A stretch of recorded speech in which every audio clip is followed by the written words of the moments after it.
The Green America Hometown Tour is brought to you by Atrion IT Technology, Rhode Island College, Cardi's Furniture, and the Arpin Group.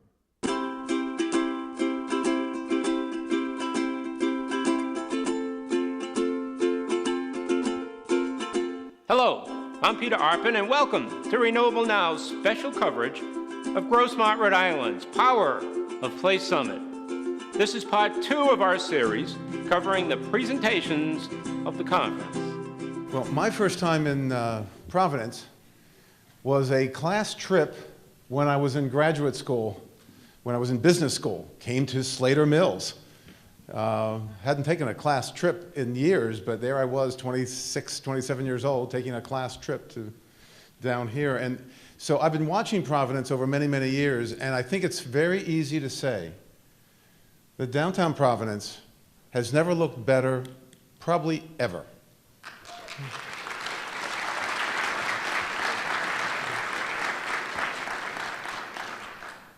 And I am positive I can say the same thing in 5 years because of what you're doing. That this place is going to look even better in 5 years. And this reflects the market for walkable urban smart growth. And so the question for you is putting the walkable urban into the second most urbanized state in the Union. So what are we talking about? We're talking about the built environment. And the built environment is real estate and the infrastructure necessary to build that real estate. It makes up a mere 35% of the country's wealth. It is the largest asset class in the American economy. And it is, if you took all the New York Stock Exchange companies, all the NASDAQ companies, took their capitalized value and doubled them, the built environment's larger. That is why we in real estate are very proud of the fact that of the last 3 recessions, we caused 2 of them. And I think you'll agree that this last time we really did it up right. The problem is that when the built environment goes into hibernation, causing recessions, it also comes out of hibernation generally quickly, and it helps with the rebound. Well, it's not engaged right now. The built environment is not back in business. This is a structural change in how we build, how we live and work in this country. This is not a cyclical downturn that we've gone through. This is a game changer. It changes everything. And that is an underlying reflection of what the market wants and that you and we in real estate have to learn how to respond to. And it's very important to note the role that transportation plays.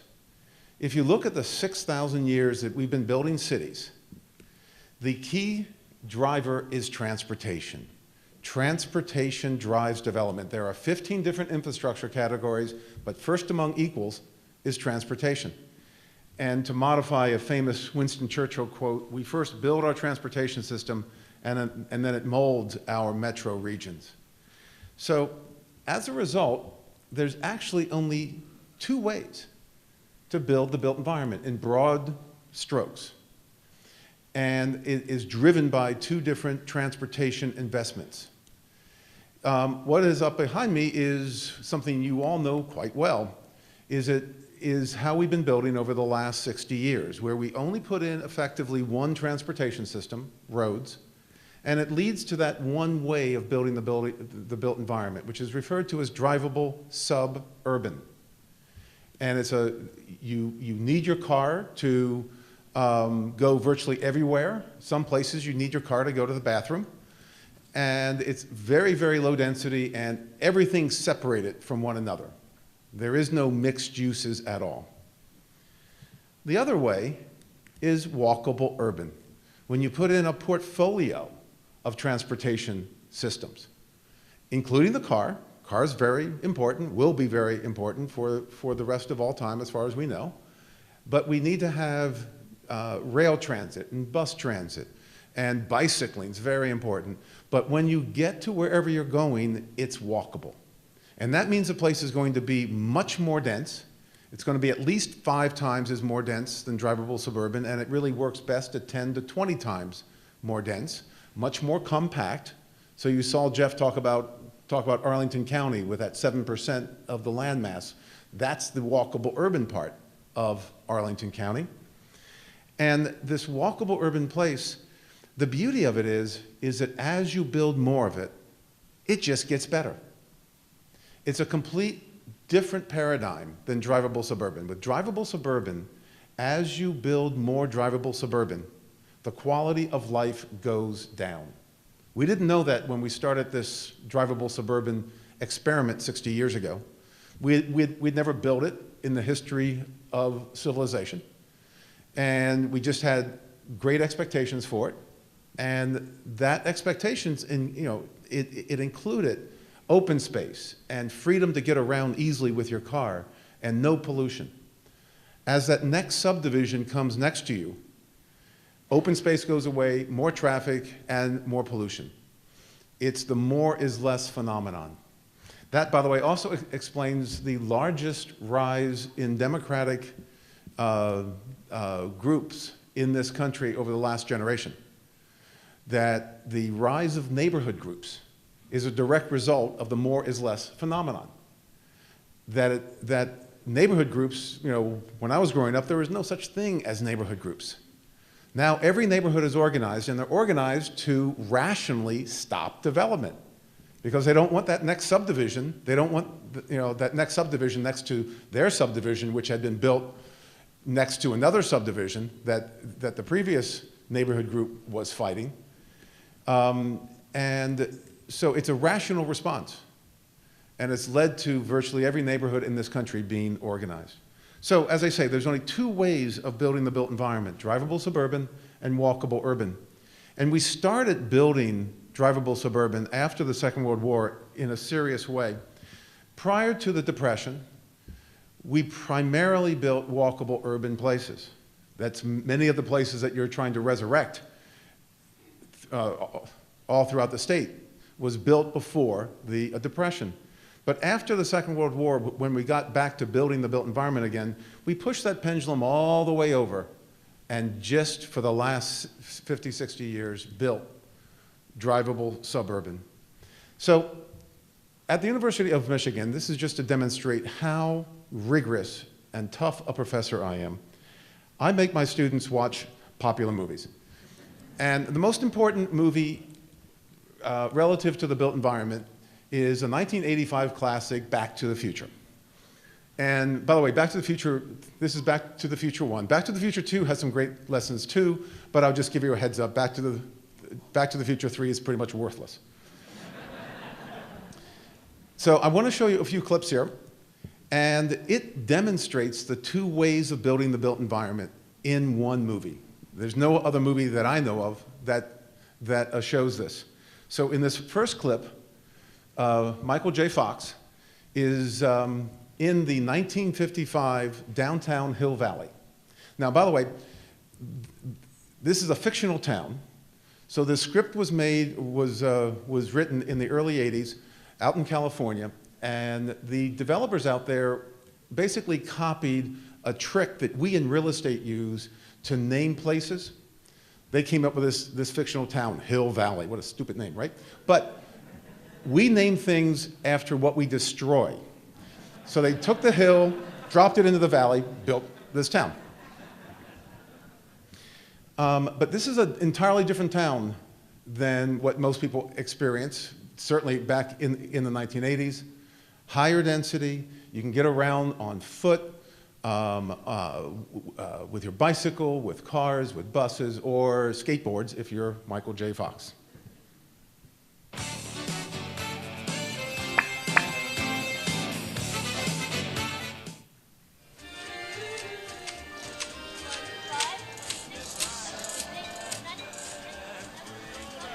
Pretty idyllic. Retail on the ground floor, office, residential up above. And by the way, that zoning in most jurisdictions is illegal today. Nice little plaza. Well, then the next clip, there's something else to show you. This is a billboard that Michael J. Fox again, you probably didn't recognize this, since you probably haven't watched this movie 20 times like I have, that he put his DeLorean behind this billboard, which is advertising the subdivision he was born in. So the seeds of change were planted in 1955. So this next clip shows him coming back to 1985, downtown Hill Valley, and it's a little bit different place.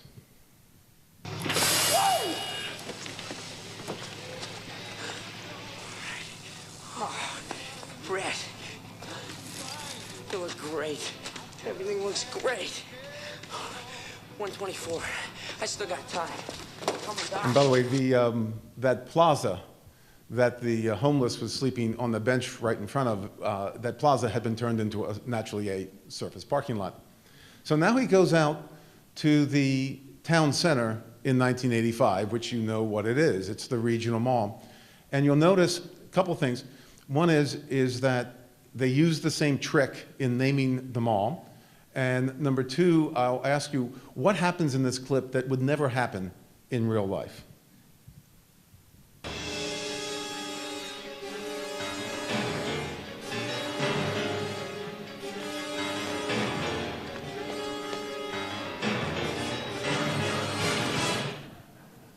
So the poor lone pine tree had to go, and nobody would ever on foot go down that driveway. But that shows the two ways of building the built environment. Both are market supportable, and both have a market in this state. The thing is that we have overbuilt drivable suburban.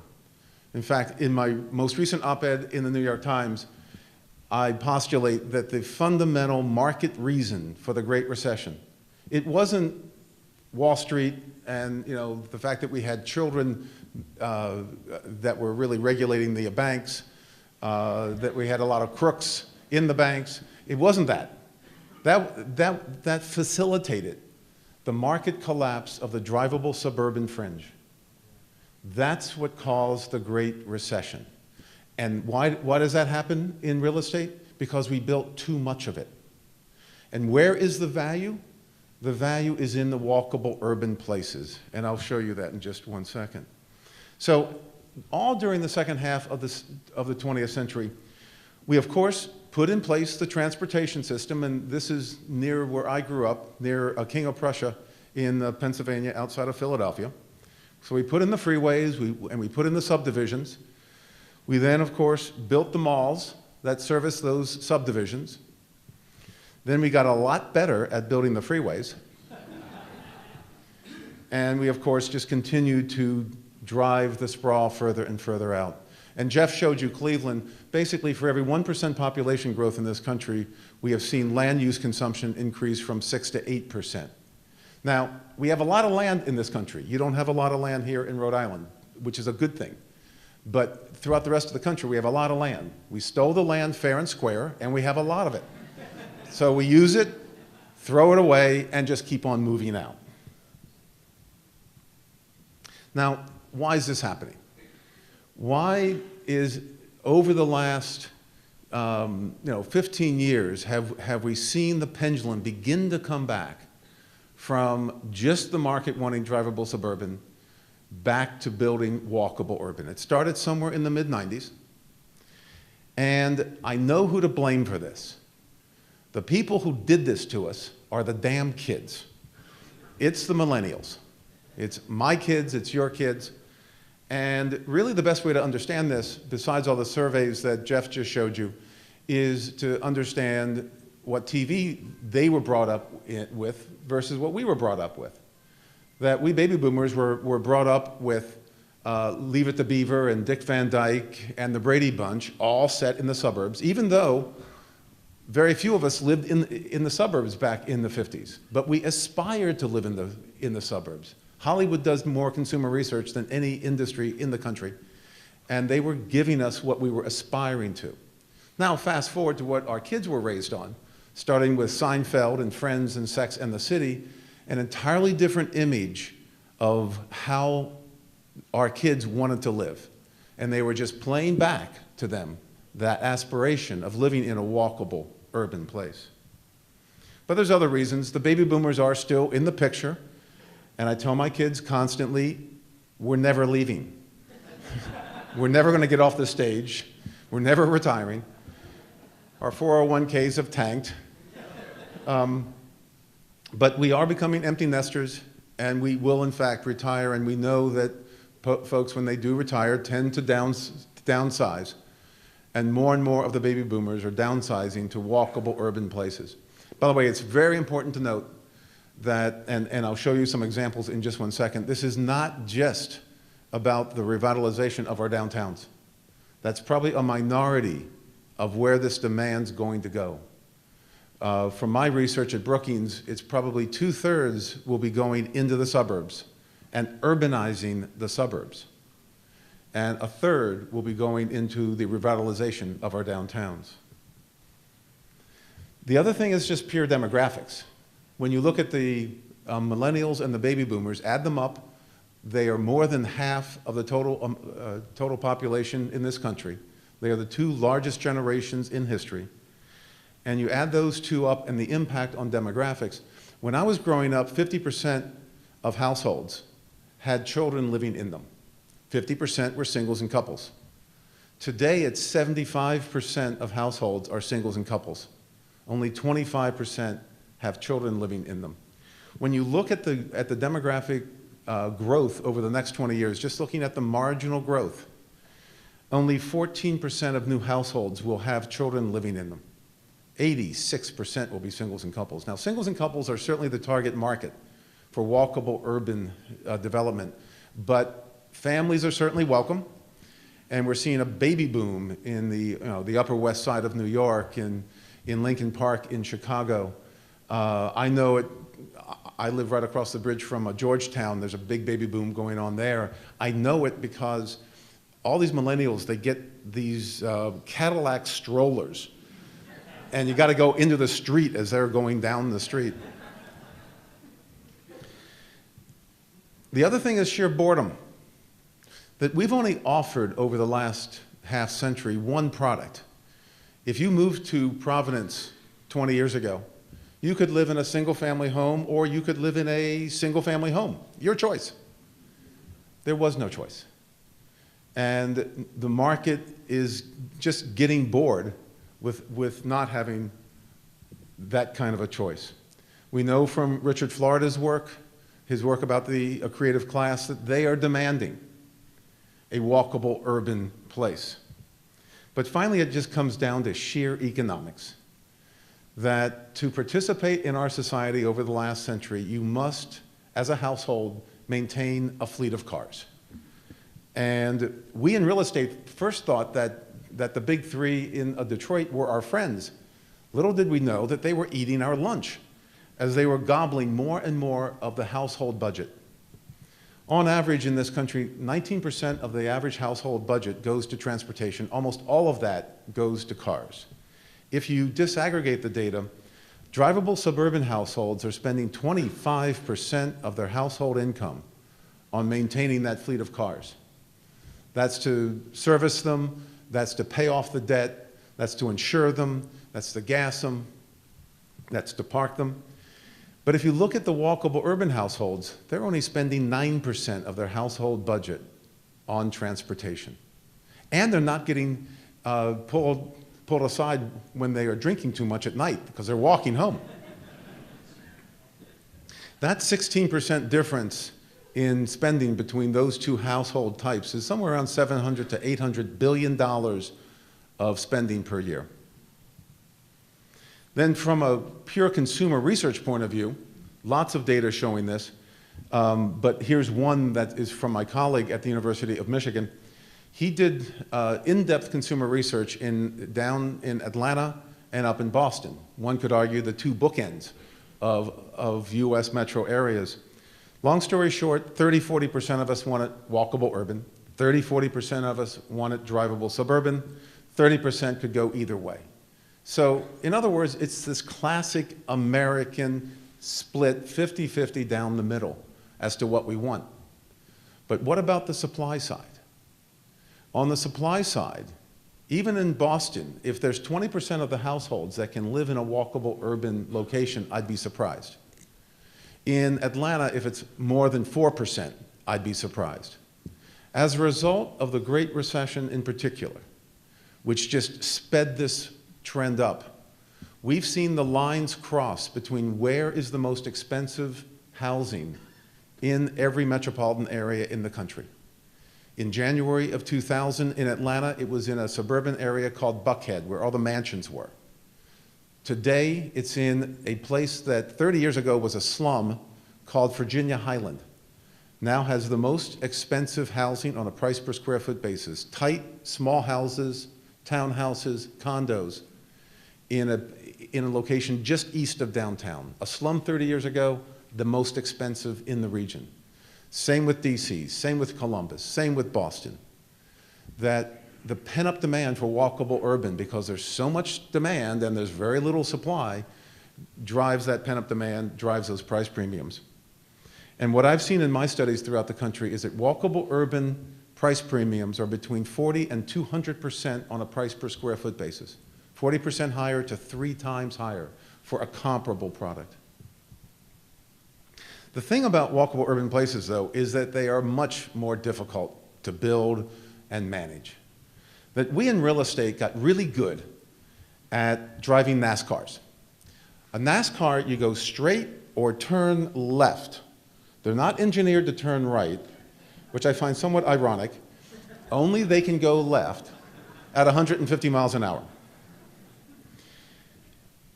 We have to learn how to fly fighter jets, which means you're going straight, turn right, turn left, go up 5 miles, or crash and burn in seconds going 600 miles an hour while you're being shot at. The complexity is unbelievably more complex and more difficult and more risky to do. And we're still learning how to do it. And there's a lot of crashing and burning going on, and I'm sure you've seen it here as well. But as I mentioned earlier, the thing that we've learned about walkable urban places is that as you add more, it starts this upward spiral. This is the more is better. This is why the price premiums are so great. That next restaurant, that next apartment building, that next hotel, that next office, all within walking distance, more people on the street, more urban vitality. You feel safer. There's more options, more things to do. Values start going up. And that leads to those great price premiums that we're seeing. Because that's the ultimate sign that the market's telling us we want more of this stuff. We're willing to pay these huge price premiums. Now, there's a flip side to this. There's no such thing as a free lunch. As a result, we have a massive affordable housing problem in this country, and we will for the next generation. We only add 2% to the built environment in a good year. And we've got probably pent-up demand for 30, 40% just in our housing stock. It's going to take at least a generation to catch up. So we need an affordable housing policy for each of these walkable urban places. A very complex thing, but it's our responsibility. If you put it off on the people who are going to move in next year, you're dodging your responsibility and you'll in no way be able to fulfill what needs to be done in any case. Now, there's 6 types of regionally significant walkable urban places, and there's also local serving walkable urban places, but most of my work has been on regionally significant places, those places that play a role in the regional economy, and as opposed to local serving, which are bedroom places. And there's 6 types of these places. Traditional downtown, like what we see out here. We have downtown adjacent, like the college up on the hill, and your new knowledge district or downtown adjacent places.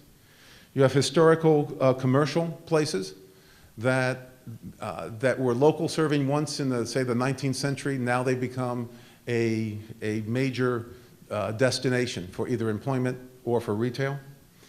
Those are the 3 that are in the city, in the center city.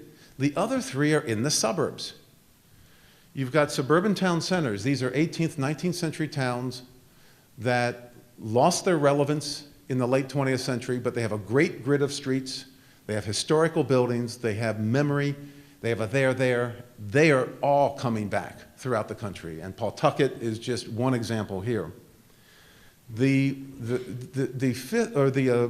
fifth example, though, is suburban redevelopment. This is probably where the bulk of redevelopment is going to take place. These are part of the 10,000 dead or dying strip malls and regional malls in this country that are underperforming, but they're assembled pieces of land. They're a headache, and they are money losers for their community, and people like to see them reborn. And then finally, there may be a few suburban greenfield developments, very few. It's sort of like you add water and poof, instant urbanity. They're really difficult to pull off. I'll show you one example down in DC that the first phase of the greenfield project was $3.5 billion for the first phase, almost all of it done privately. So here's some examples. I was mindful that you're a metro area of about 1.7 million, so I wanted to pick examples that were either smaller or comparable. This is Chattanooga. This is one of my favorite metro areas and downtowns in the country. I've been working here for 30 years. And 30 years ago, this was the armpit of the country. It was the #1 most air polluted city in the country. Los Angeles was #2. And this is a Rust Belt town that had completely collapsed as far as its economy. And they, just by dint of civic leadership, they have brought it back. And they now embrace their river like you've done here. They've taken bridges that were supposed to be torn down like the one up here, and they turned it into a pedestrian bridge that is wildly successful. They put a private sector funded the world's largest freshwater aquarium, those things with the glass tops downtown. Lots of the Riverwalk, parks, a lot of housing, office, urban entertainment, the baseball stadium, the football stadium, all went downtown. And not just downtown, but the downtown adjacent places. When you think of downtown adjacent, you've got the downtown, and then you have all surrounding it these downtown adjacent places, like your Knowledge district downtown. And here in Chattanooga, the downtown's the big oval, but they have the university to the right. They have the art district on the right. They have the former industrial section down below. It's just remarkable to see this change. And as a result, recently, about 4 years ago, they nabbed Volkswagen's North American manufacturing base. And the #1 reason Volkswagen, which is not going to go downtown, the big plant, one level out in the suburbs, but the #1 reason that this German company moved there is because this town reminded them of all the great urbanism in Germany, and the management said, if a town can pull this off and give us these kinds of quality of life features, we want to be here. Seattle, another waterside town, has just been a remarkable turnaround story, not just in downtown though. With the streetcar in the lower left, which was privately funded, that the private property owners assessed themselves voluntarily with their property taxes to build it. And in the lower right is this explosion of high-tech office and residential, Whole Foodsy kind of place. This is all one-story obsolete industrial 10 years ago. And today, it's about $4 billion of new development. And that streetcar was one of the reasons that sparked the whole thing. Downtown Pittsburgh is obviously one of the most remarkable Rust Belt turnaround success stories. Tom Murphy, the former mayor, I was just with him yesterday, actually. And it's just a story that you need to understand if you want to understand an older city turning itself around. Then downtown adjacent places, here's one in DC that 10 years ago had a public housing project down here and a bunch of light industrial gravel mounds and parking trucks down here. And in that public housing project, in the last year that it stood, there was 19 murders. When you saw the story about drug dealing in the shadow of the US Capitol, it was in this section of town. Most people who lived in Washington for generations would never have known about this section. They would never go down here. The housing project was torn down, replaced by a mixed income housing project, all the affordable units maintained, thousands of residential units, lots of office that went down here. The baseball stadium was put down here, and they embrace now the Anacostia River. And if you're a young person in DC, this is the place to buy. Vancouver's West End, similar, low income, moderate density place, is now sprouted high rises, very vibrant, walkable urban place. Granville Island, also in Vancouver, light industrial, waterfront oriented place, is now a really funky, artsy, mixed income place. But let's talk about the suburbs too, because it's so important. Here's Arlington, and again, Jeff mentioned Arlington. It's the smallest county in the country. It's about 280,000 people. And they had this strip called Wilson Boulevard that was filled with obsolete retail. In the 1980s, on the left-hand side, this is the former Sears store that moved out to the mall that they abandoned. On the left is the Sears store, on the right was their car service center. Here's the exact same view today. Residential on the ground floor, condos and rental apartment up above. You're looking at the Apple store and Crate and Barrel, a lot of restaurants. Clarendon this is in one of those walkable urban places in Arlington. They have 8 of them.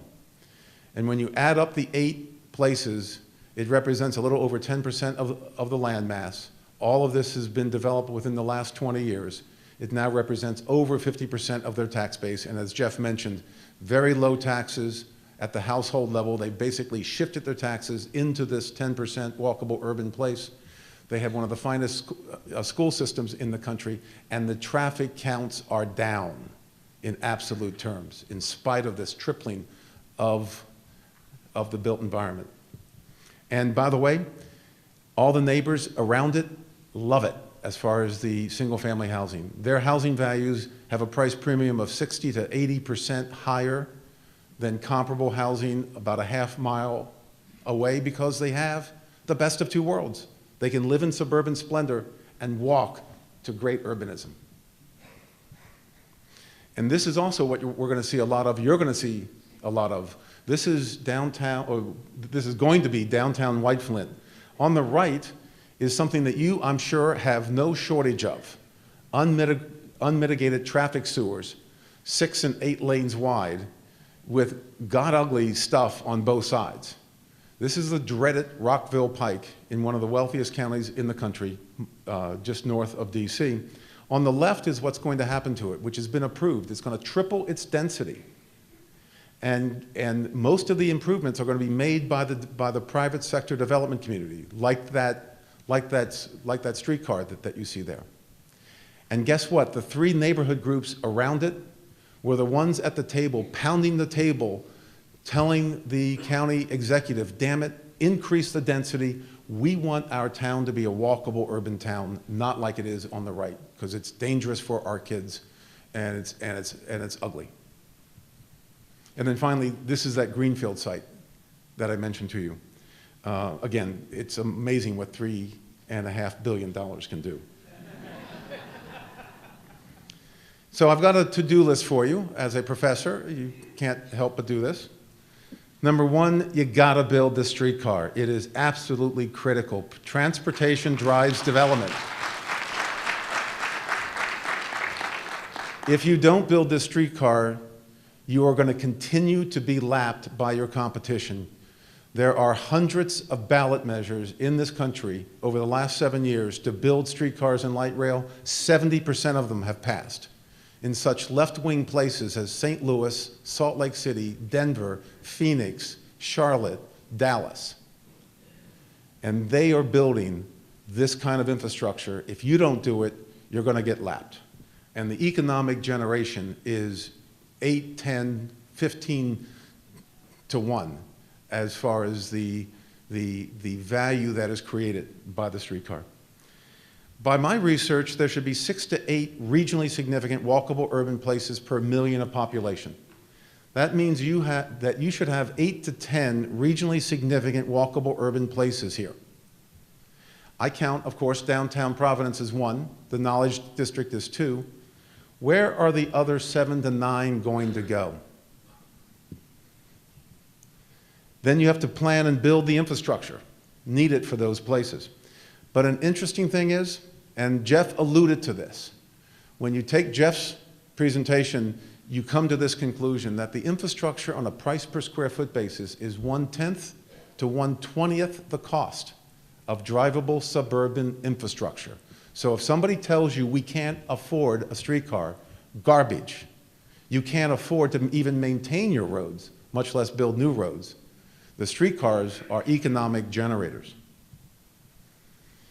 And then these places need to be connected by corridors that are walkable urban, as you can convert all the obsolete strip retail into high-density local serving walkable urban places using complete streets as a framework.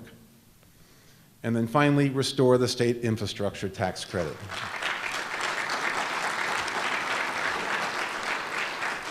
This is basically a smart growth tax credit. So in closing, jumpstart the economy by embracing smart growth, and Rhode Island's competitiveness in the 21st knowledge economy really depends upon it. Thank you very much.